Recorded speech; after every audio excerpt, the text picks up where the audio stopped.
शुरू करने जा रहे हैं एडमिशन ऑफ अ पार्टनर।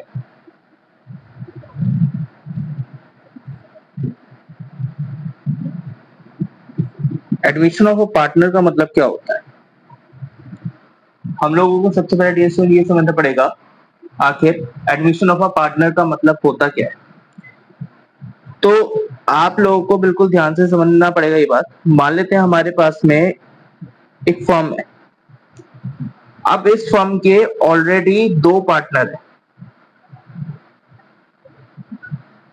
एक पार्टनर का नाम है ए, एक पार्टनर का नाम है बी।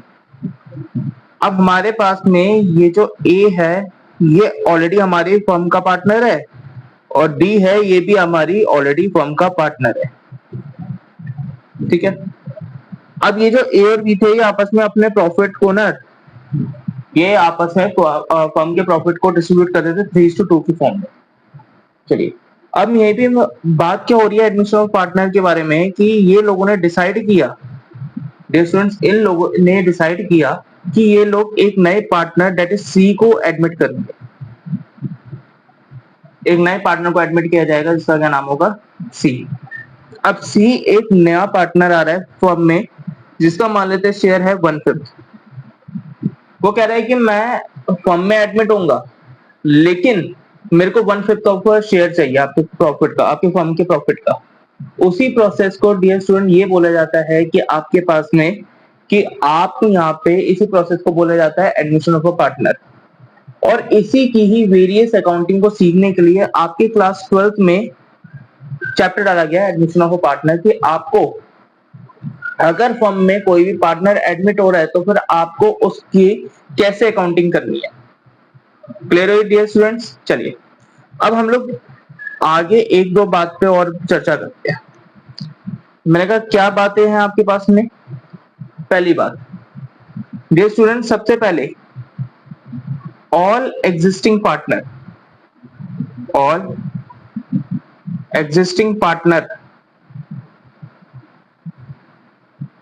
agreed about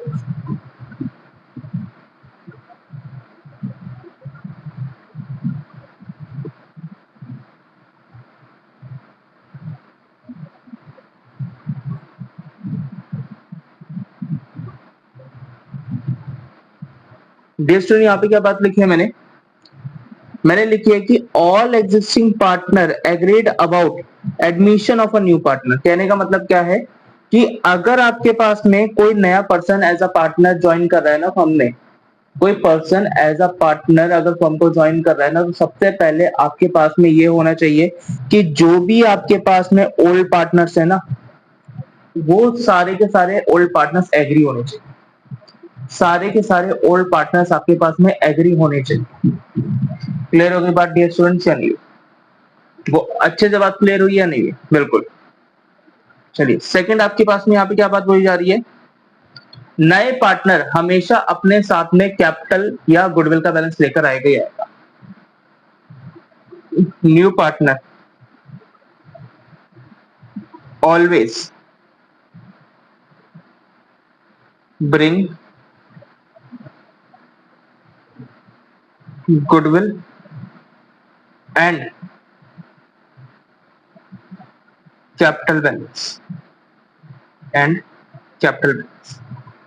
क्या बात बोली जा रही है डियर स्टूडेंट? तो देखिए मैंने यहाँ पे क्या बात बोली है आपको कि जब भी कोई आपके पास में कोई भी पर्सन आपके पास में as a new partner admit होगा फर्म में, तो उसके एडमिशन कभी तभी हो पाएगा जब ओल्ड पार्टनर सारे के सारे एग्री होंगे उस पर्सन के लिए कि भाई हाँ जी हम लोग तैयार हैं। मतलब एग्जांपल के तौर पे क्या हो गया ये आपके पास में कि अगर सी को एडमिट करना है, अगर सी को एडमिट करवाना है तो फिर ए और बी दोनों का एग्री होना बहुत ज्यादा जरूरी है।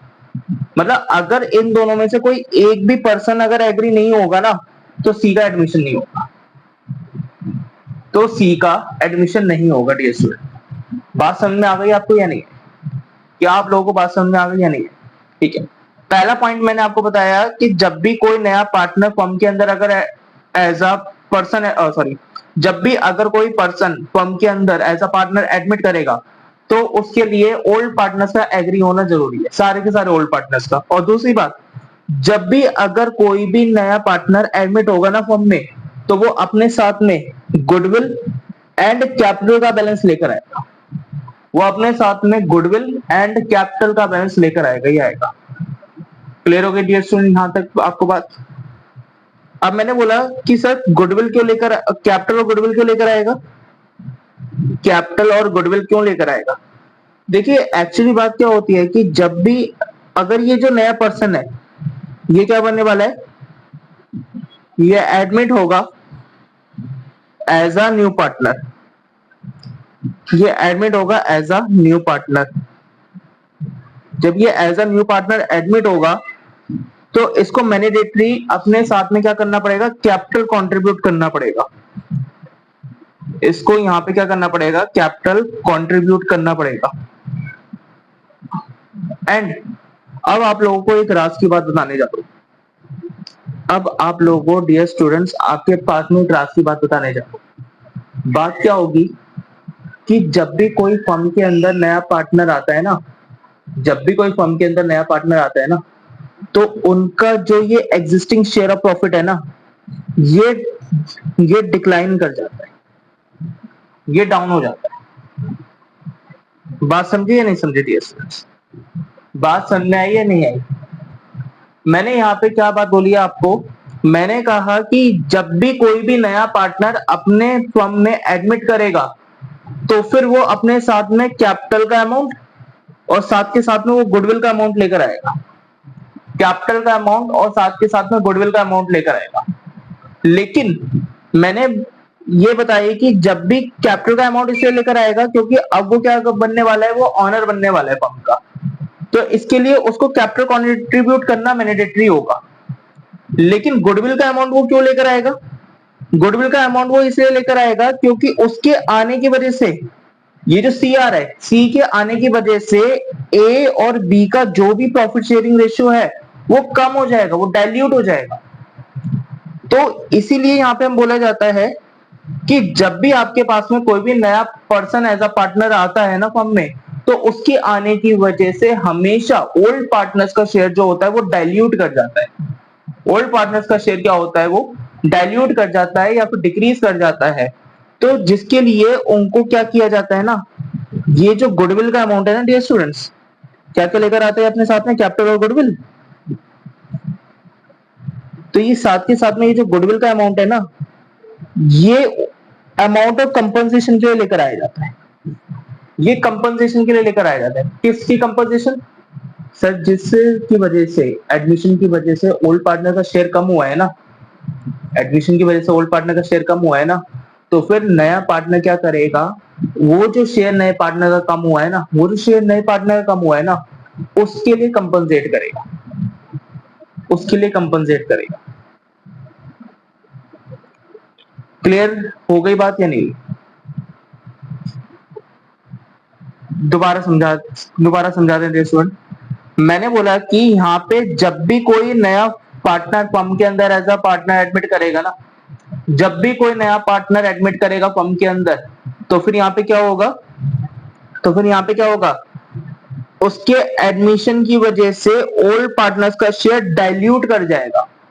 उसके एडमिशन की वजह से ओल्ड पार्टनर्स का शेयर डाइल्यूट कर जाएगा। तो फिर ये जो नया पार्टनर आएगा ना, ये गुडविल के तौर पे उनको वो पैसा देगा, ये गुडविल के तौर पे उनको वो पैसा देगा कि भाई साहब ये जो शेयर तुम्हारा डाइल्यूट हुआ है ना, ये पकड़ो उनकी कंपोजिशन, क्योंकि ये जो शेयर डाइल्यूट हुआ है ना वो मेरे आने की वजह से हुआ है, मेरे आने की वजह से ये शेयर आपका डाइल्यूट हुआ है। बात समझ में आ गई डियर स्टूडेंट या नहीं? अल्टीमेट पता है हम लोग इनको ये भी बात बोल देते हैं, अल्टीमेट हम लोग इनको ये भी बात बोल देते हैं कि ये जो आपके पास में ओल्ड पार्टनर का शेयर जो डाइल्यूट हो रहा है ना, वो ओल्ड पार्टनर्स ने न्यू पार्टनर को शेयर दिया है। हालांकि जब आप न्यू प्रॉफिट शेयरिंग रेशियो निकालना सीखोगे तो उसमें सारी की सारी यही बात लिखे रहेंगी कि आपके पास में जो नया पार्टनर आ रहा है उसने उसको शेयर दिया गया है, उसको शेयर दिया गया है, यही बात बोली जाएगी। तो यही बात बोली जा रही है कि सी ने ना इन लोगों से शेयर खरीदने के लिए गुडविल का कंपनसेशन दिया, इन लोगों ने सी ने ए और बी से शेयर खरीदने के लिए जो पैसा पे किया ना, उस पैसे को क्या बोला जाएगा डियर स्टूडेंट? गुडविल बोला जाएगा। क्लियर हो गई बात यहाँ तक या नहीं हुई? क्लियर हो गई बात यहाँ तक या नहीं हुई? अच्छे से चलिए, आइए यहाँ पे हम लोग पढ़ते हैं थोड़े जो थ्योरी मैंने आपको समझाई है, आइए वो पढ़ते हैं। Some time existing partner means old partner decide to admit new person as a partner, the process is called admission of a partner. तो यही बात बताई डियर स्टूडेंट कि जब एग्जिस्टिंग पार्टनर चाहते हैं कि नए पर्सन को एज अ पार्टनर एडमिट करे, तो उस प्रोसेस को क्या बोला जाता है? एडमिशन ऑफ अ पार्टनर बोला जाता है। तो उस प्रोसेस को एडमिशन ऑफ अ पार्टनर बोला जाता है। एडमिशन ऑफ अ पार्टनर किया क्यों जाता है? मतलब नए फर्म में पार्टनर्स को फर्म में बुलाया क्यों जाता है? इसलिए जब ओल्ड पार्टनर्स को एडिशनल कैपिटल की जरूरत होती है ना डियर स्टूडेंट्स, जब ओल्ड पार्टनर्स को एडिशनल कैपिटल की जरूरत होती है, तो फिर फर्म में नए पार्टनर को एडमिट करवाया जाता है। ओल्ड पार्टनर्स को लगता है कि यार थोड़ी सी कैपिटल कंट्रीब्यूशन और होनी चाहिए, लेकिन हम लोग अनेबल है कि हम लोग कैपिटल को कंट्रीब्यूट कर सके। तो इसी के लिए हम लोग क्या करते हैं, हम लोग नए पार्टनर का एडमिशन करवा देते हैं, जिससे कि जब भी नया पार्टनर आएगा तो वो कैपिटल लेकर आएगा और हमारी हमारी जो चीज है हमें फुलफिल मिल जाएगी। Then skills and specialisation. Skills and specialisation का मतलब क्या हो गया कि मान लेते हैं कि फर्म में एक ना नए पार्टनर की आपको इसलिए जरूरत पड़ गई, फर्म में एक नए पार्टनर की आपको इसलिए जरूरत पड़ गई क्योंकि उसके पास में स्किल्स और स्पेशलाइजेशन थी। तो स्किल्स और स्पेशलाइजेशन के लिए भी आप लोग क्या कर लेते हो, नए पर्सन को एज अ पार्टनर एडमिट कर लेते हो फर्म में। अब ये बात मैंने आपको बताई थी डियर स्टूडेंट कि नया पार्टनर जब भी आएगा फर्म के अंदर, वो कैपिटल और गुडविल का पैसा लेकर आएगा। तो वही बात लिखी है, new partner brings capital and share of goodwill at the time of his admission। at the time of his admission, बिल्कुल। अब यहाँ पे मैंने लिखा है कि बेटे contribution to capital is mandatory. मतलब इसका मतलब क्या हो गया स्टूडेंट? इसका मतलब ये हो गया कि क्या जब भी फर्म के अंदर नया पार्टनर आएगा, क्या जब भी फर्म के अंदर नया पार्टनर आएगा वो हमेशा कैपिटल लेकर आएगा? मैंने कहा यस। मैंने कहा यस। लेकिन लेकिन लेकिन अब आपसे एक और चीज मैं पूछता हूं, क्या contribution of goodwill is mandatory और नॉट? क्या contribution of goodwill is mandatory और not? Sir contribution of goodwill is mandatory, बिल्कुल dear. Contribution of goodwill is mandatory, ठीक है बेटा। जब भी फर्म के अंदर कोई भी नया person as a partner admit होगा ना, तो वो अपने साथ में गुडविल का पैसा तो लेकर आएगा ही आएगा, सॉरी कैपिटल का पैसा लेकर आएगा ही आएगा, साथ के साथ में गुडविल का भी बैलेंस लेकर आएगा ही। ये होता है आपके पास में dear student concept of admission of a partner. तो अब आपको यहाँ पे मैंने अभी जो है थोड़ा सा बेसिक समझाया है, आगे हम लोग और थ्योरी थोड़ी समझेंगे। फिलहाल चलते हैं कुछ और कॉन्सेप्ट्स की तरफ, कुछ और कॉन्सेप्ट की तरफ। चलिए, तो डियर स्टूडेंट अब यहाँ पे हमें एक बात समझनी है। अब हमको यहाँ पे डियर स्टूडेंट्स एक बात समझनी है, वो ये बात है, आइए हमें यहाँ पे डियर स्टूडेंट एक बात समझनी है। ये बात है डियर स्टूडेंट वो कि जब भी मान लेते हैं यहाँ हमारे पास में ए और बी, हमारे पास में ऑलरेडी दो पार्टनर है एक फर्म में जिनकी रेशियो है 3:2। इन लोगों ने सी को एडमिट किया है as 1/5 share, sorry as 1/5 share. तो डियर स्टूडेंट मैं आपसे ये बात जानना चाहता हूं, 3:2 जो थी वो तो पहले से ए और बी का शेयर था, सी आ रहा है 1/5 शेयर ऑफ प्रॉफिट के लिए। मुझे आप लोगों से ये पूछना है कि बताइए अब फर्म का न्यू प्रॉफिट शेयरिंग रेशियो क्या होगा? मतलब पहले जब सी नहीं आया था ना डियर स्टूडेंट, जब सी नहीं आया था तो ए और बी आपस में जो भी फर्म का प्रॉफिट होता था ना, वो आपस में 3:2 में बांटते थे। मतलब सी के एडमिशन से पहले जब भी फर्म का कोई भी प्रॉफिट हुआ करता था, ए और बी क्या करते थे, उसे 3:2 में बांटा करते थे। लेकिन अब सी का एडमिशन हो गया, तो अब मैं ये जानना चाहता हूं आप लोगों से कि सी का जब एडमिशन हुआ है, तो अब कितने पीएसआर में, कितने प्रॉफिट शेयरिंग रेशियो में अब प्रॉफिट बांटना चाहिए? मतलब कौन सी रेशियो ऐसी होगी जिसमें अब फर्म का प्रॉफिट बटेगा, कौन सी रेशियो ऐसी होगी जिसमें फर्म का प्रॉफिट बांटा जाएगा? तो डियर स्टूडेंट, इस चीज के लिए एक छोटी सी मैथमेटिक्स आपको यूज करनी है। इस चीज के लिए आपको डियर स्टूडेंट छोटी सी मैथमेटिक्स यूज करनी है। तो सबसे पहले क्या करेंगे, आप लेट कर देंगे जो भी फर्म का टोटल प्रॉफिट होगा उसे 1 लेट कर दिया जाएगा। जो भी फर्म का टोटल प्रॉफिट होगा उसको 1 लेट किया जाएगा।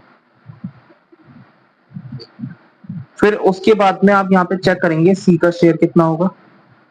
सी का शेयर है डियर स्टूडेंट 1/5। देन अब आप चेक करेंगे रिमेनिंग शेयर कितना होगा। रिमेनिंग शेयर होगा 1 माइनस 1/5 डेट इज 4/5। ये मैंने क्या किया है, सर आपने प्रॉफिट को यहाँ पे 1 लेट क्यों किया, आपने सी का शेयर यहाँ पे क्यों लिखा, आपने रिमेनिंग शेयर क्यों बांटा? इस कंसेप्ट को बोले जाते हैं dear student proportionate method. Proportionate method का मतलब पता है क्या होता है? प्रोपोर्शनेट मेथड का मतलब पता है क्या होता है? प्रोपोर्शनेट मेथड का डियर स्टूडेंट मतलब ये होता है कि पहले कि देखिए जब ए का एडमिशन हुआ होगा, मान लेते हैं जब ए का एडमिशन हुआ होगा या जब बी का एडमिशन हुआ होगा, तो क्या ए और बी आपस में कैपिटल या गुडविल का बैलेंस लेकर आए होंगे या नहीं लेकर आए होंगे? और ऑब्वियसली बात है लेकर आए होंगे। लेकिन इनकी जो कैपिटल होगी ना वो अलाइन कराई जाती है इनके रेशियो के बेसिस पे, इनके प्रपोर्शन के बेसिस पे। क्लियर है बात यहाँ तक या नहीं? बिल्कुल। सर मैंने यहाँ पे क्या बोला है कि मान लेते हैं ए और बी का जब एडमिशन हुआ होगा तो ये लोग भी कैपिटल और गुडविल का बैलेंस लेकर आए होंगे, ये भी कैपिटल और गुडविल का बैलेंस लेकर आए होंगे। अब ये लोग जो अपने कैपिटल और गुडविल का बैलेंस लेकर आए होंगे, इनकी कैपिटल और गुडविल का बैलेंस आपस में अलाइन कर रहा होगा एज पर देयर शेयर। इन लोगों के शेयर के अकॉर्डिंग वो अलाइन कर रहा होगा। अब वही बात बोली जा रही है कि जब सी आ रहा है तो सी भी जो अपनी कैपिटल और गुडविल का बैलेंस लेकर आ रहा होगा ना, वो भी अलाइन कर रहा होगा इनकी अपनी इसकी पीएसआर के बेसिस पे, यानी इसके शेयर के बेसिस पे। क्लियर बात यहाँ तक या नहीं? तो अगेन कहने का मतलब डियर स्टूडेंट ये हो गया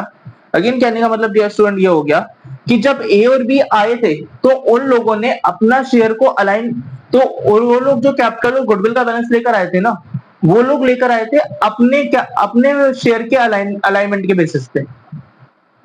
ऐसे सी जो कैपिटल गुडविल लेकर आएगा वो अपने शेयर को अलाइन करके लेकर आएगा। तो यहाँ पे डियर स्टूडेंट हम लोगों के बीच में पता क्या हो जाएगा कि ए और बी का जो शेयर का अलाइनमेंट है वो एक अलग होगा और सी के शेयर का अलाइनमेंट अलग होगा। तो जिसके बेसिस में ना फर्म जो होगी वो आपके पास में कॉन्स्टेंटली वर्क नहीं करेगी। प्रॉफिट के बेसिस पे, प्रॉफिट के मैटर में फर्म कॉन्स्टेंटली वर्क नहीं करेगी। कहने का मतलब होगा कि दूसरा अलग नेचर में वर्क कर रहा है, तीसरा अलग नेचर में वर्क कर रहा है, सबके अपनी अपनी अलाइनमेंट है। तो हम लोग ये मेथड से जो पीएसआर निकाल रहे हैं ना, प्रोपोर्शनेट मेथड से, ये जो प्रोपोर्शनेट शेयरिंग मेथड से हम लोग पीएसआर निकाल रहे हैं ना, इसमें हम लोग क्या कर रहे हैं, सी के शेयर को भी ए और बी के शेयर के साथ में अलाइन कर रहे हैं। सी के शेयर को भी ए और बी के शेयर के साथ में अलाइन कर रहे हैं। That is called proportion method. इसलिए बेटा मैंने यहाँ पे पहले पूरे फर्म के टोटल प्रॉफिट को 1 लेट कर लिया, फिर उसके बाद में सी का शेयर 1/5 लिखा, फिर उसके बाद में मैंने यहाँ पे उस ₹1 के शेयर में से सी का शेयर 1/5 माइनस करके वो रिमेनिंग शेयर निकाल लिया जो ए और बी में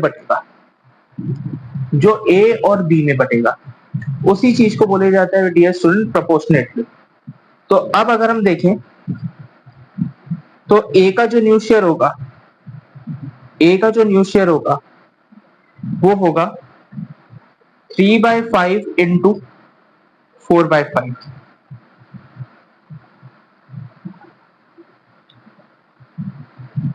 ऐसी बी का शेयर क्या होगा, बी का न्यू शेयर क्या होगा, 2/5 इंटू 4/5। ऐसी सी का शेयर क्या होगा, सी का शेयर क्या होगा, 1/5 इंटू 5/5। इसमें मुझे डिनोमिनेटर तीनों का सेम रखना है, इसलिए मैंने यहाँ पे क्या किया है, मैंने नीचे सी के शेयर को 5 से मल्टीप्लाई 5 से ही डिवाइड इसलिए किया क्योंकि मेरे को डिनोमिनेटर सेम रखना है इनका। मुझे तीनों पार्टनर का डिनोमिनेटर सेम चाहिए, तभी तो एक ही अलाइनमेंट बन पाएगा उनका, तभी तो एक ही अलाइनमेंट बन पाएगा ना। तो आपके पास क्या निकला, 5/25। तो आपके पास क्या निकला डियर स्टूडेंट, 5/25। तो इट मीन्स इनकी न्यू प्रॉफिट शेयरिंग रेशियो क्या आएगी, इनकी न्यू प्रॉफिट शेयरिंग रेशियो क्या आएगी dear student, that is 12:8:5। That is 12:8:5। ये डियर स्टूडेंट हम लोगों ने यहाँ पे क्या निकाली है, आपकी न्यू प्रॉफिट शेयरिंग रेशियो, यानी कि सी के एडमिशन से पहले ये लोग जो प्रॉफिट बांटते थे वो 3:2 की फॉर्म में बांटते थे, लेकिन अब ये सी के एडमिशन के बाद में जो प्रॉफिट डिवाइड किया जाएगा वो 12:8:5 की फॉर्म में डिवाइड किया जाएगा। बात समझ में आ गई डियर स्टूडेंट या नहीं, बात समझ में आ गई डियर स्टूडेंट या नहीं आई आपको। चलिए